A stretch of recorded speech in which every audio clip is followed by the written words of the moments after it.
Hola amigos, un gusto saludarlos. Gracias por permitirme estar con ustedes, acompañarlos un momento en esta reflexión bíblica. Aquí el pastor Bruno Razo, con gratitud a Dios y a ustedes por compartir esta instancia. Estos días estaremos estudiando y reflexionando sobre una gran necesidad: restaurados en Cristo.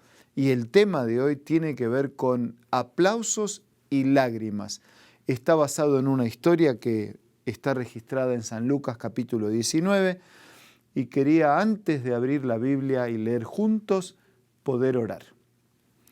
Padre nuestro que estás en los cielos, al abrir tu palabra pedimos que abras nuestra mente y nuestro corazón para recibirla y aplicarla en nuestra vida. Oramos, agradecemos en el nombre de Jesús. Amén. En San Lucas, el capítulo 19, versículos 28 en adelante, se nos cuenta de la entrada triunfal de Jesús en Jerusalén. Bueno, eso de triunfal parecía ser una entrada triunfal. En realidad, mucha gente en los días de Jesús estaba esperando su intervención poderosa para terminar con el imperio y establecer un nuevo reino. Y pareció ser una entrada triunfal, pero no fue la entrada que muchos esperaban. Nosotros podemos percibir en esta entrada de Jesús en Jerusalén un momento de aplausos, de algarabía, de alegría, de fiesta. Pero por el otro lado, también vamos a percibir un momento de lágrimas. Esta historia parece nuestra vida. Pocas veces aplausos y muchas veces lágrimas. Leo del mensaje de Dios. Dicho esto, iba adelante subiendo a Jerusalén. Se acercó a Betfagé, a Betania, al monte que se llama de los Olivos, y envió a 2 de sus discípulos para que buscaran un asno, un burro, un pollino. Dice que trajeron uno que nunca nadie había montado y que de alguna manera Jesús utilizaría por primera vez. Y Jesús le dijo cuando los envió a buscar: si alguien pregunta por qué, díganle que porque Jesús lo necesita. Parece una frase extraña, pero al mismo tiempo es una frase bien significativa. Jesús necesitando de algo. La entrada triunfal a una ciudad de un victorioso, de un guerrero, de un general, era en un caballo de raza. Eso ya había acontecido con Judas Macabeo 163 años atrás.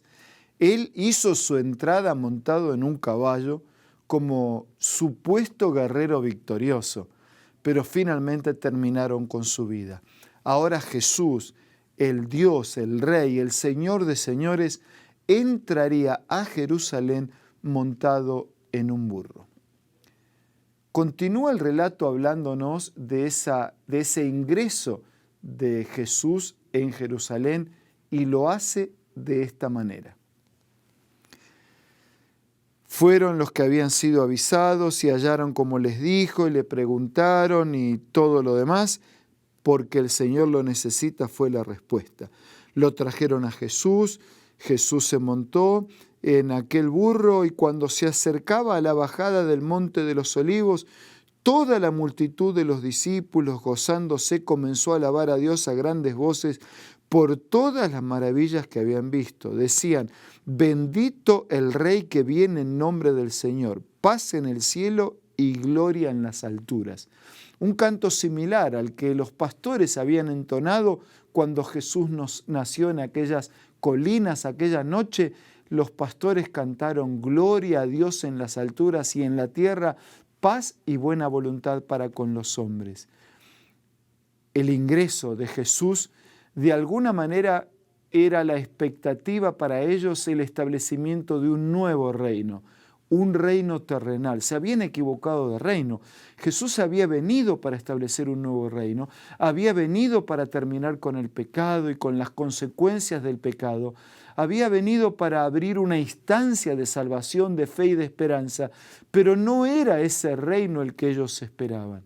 Ese ingreso de Cristo estaba acompañado de aplausos, de gritos, de hosanas, de aleluyas, de ramas, de flores tiradas para la recepción. pero el Hijo de Dios estaba ingresando a Jerusalén para ser parte también de un sacrificio que a posteriori habría de ocurrir. Él había venido a morir para que nosotros pudiéramos vivir. No había venido para establecer un reino en la tierra, había venido para establecer un reino en el cielo y en la tierra nueva. No había venido para establecer un reino que terminara con el imperio romano y durara algunas décadas. Había venido para establecer un reino que terminara con el imperio del pecado y durara por toda la eternidad. El relato bíblico continúa y dice que después de aquel instante en que los discípulos dijeron que hablaron, ¿no?, de que se callen, de que haga callar a la multitud, y él dijo: si estos callan, hasta las piedras van a clamar. Cuando llegó cerca de la ciudad, al verla, lloró por ella. Jesús había llorado en ocasión de la muerte de su amigo Lázaro. La palabra utilizada allí en el relato en San Juan capítulo 11 significa un lloro suave, así como escondido. Pero la palabra utilizada aquí es un llanto abierto, fuerte. Jesús mira a Jerusalén y llora. Y la verdad es que no solo estaba orando por Jerusalén, por sus pecados, por los pecadores, por una ciudad que sería destruida, por los que abandonaron la fe, los escritos sagrados antiguos. Él estaba llorando por todos los que en Jerusalén o en cualquier otra ciudad del mundo pueden vivir sin Dios, viviendo en sus pecados, en sus luchas, en sus tristezas, en sus corazones partidos, en sus angustias, en sus aflicciones. Eso hace llorar el corazón de Jesús. Jesús había venido para cargar con los sufrimientos de los pecadores. Sobre Él habrían de ser colocados todos los pecados y todos los sufrimientos. Y qué contraste, ¿no? Mientras los pecadores aplaudían esperando un reino que no era el reino que Dios había querido establecer, el Santo Hijo de Dios lloraba. Lloraba por esos pecadores que todavía no habían entendido, que todavía no lo habían aceptado, que todavía no habían comprendido el mensaje y la presencia de Dios. ¡Qué contraste! Mientras el Hijo de Dios lloraba, los pecadores aplaudían. Nuestra vida ni siempre está llena de aplausos, de alegrías, de victorias, de conquistas, de ceremonias. Nuestra vida más bien está muchas veces acompañada de lágrimas, de tristezas, de dolores. ¿Qué es lo que acompaña tu vida? En medio de la multitud pueden estar tus lágrimas. En medio de un rostro escondido pueden caer las lágrimas hacia adentro, de un problema que no se resuelve, de una lucha que no tiene solución, de un vicio que no puedes vencer, de una fe que sigue siendo frágil. Por eso, amigo, en este momento y en este relato de la Biblia, quiero recordarte que todavía Jesús sigue llorando por los pecadores, que todavía Jesús sigue llorando por aquellos que se han separado del mensaje de Dios, de la obra de Dios, de la actuación de Dios, del poder de Dios, de la promesa de Dios. Sí, Jesús está llorando por ti. ¿Pensaste alguna vez que nadie lloraba por ti? ¿Que nadie se preocupaba? ¿Que tus cosas no le importan a nadie y menos a Dios?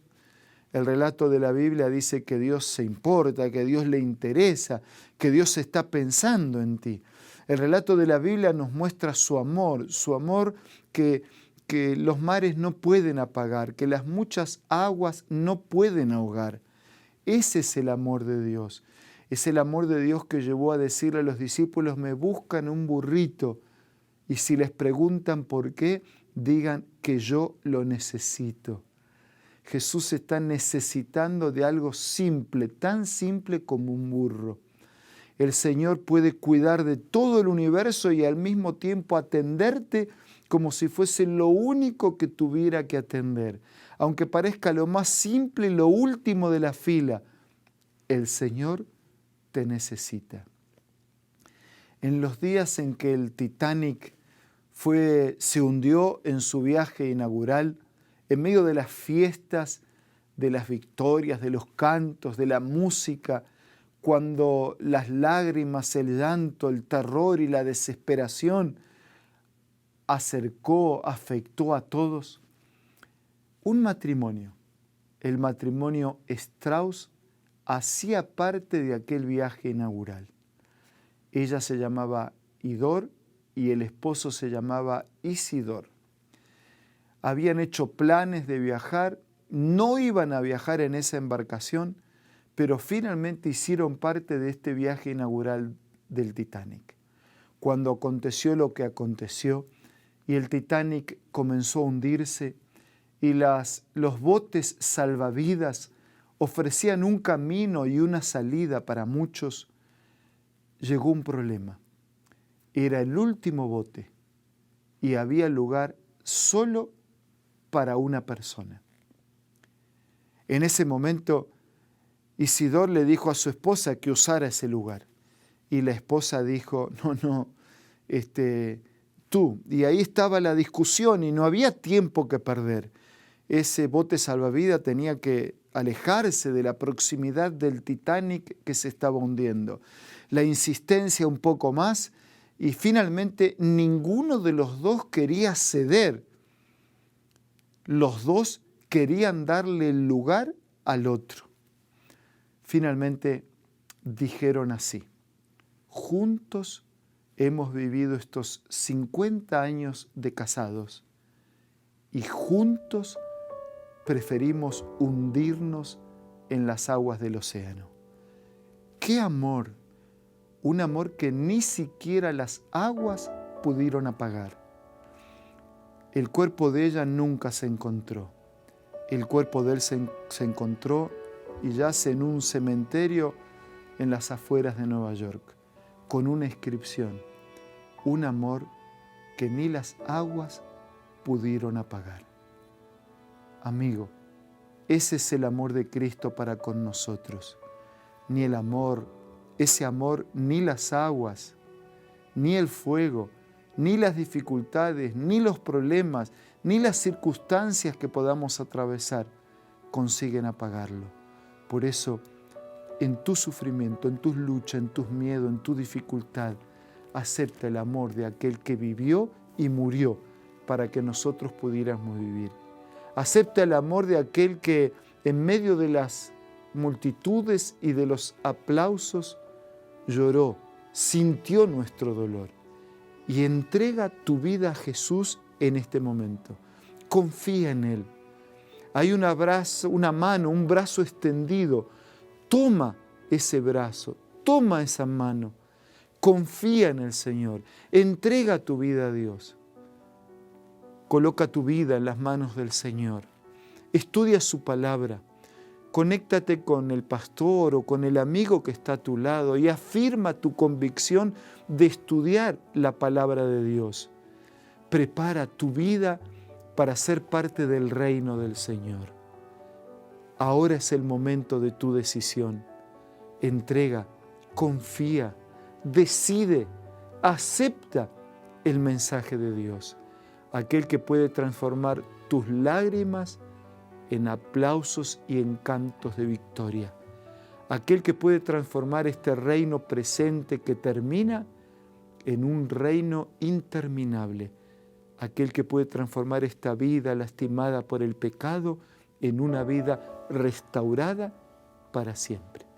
Mientras tomas tu decisión, me gustaría orar por ti y por todos nosotros. Querido Padre que estás en los cielos, gracias porque podemos ser restaurados en Cristo.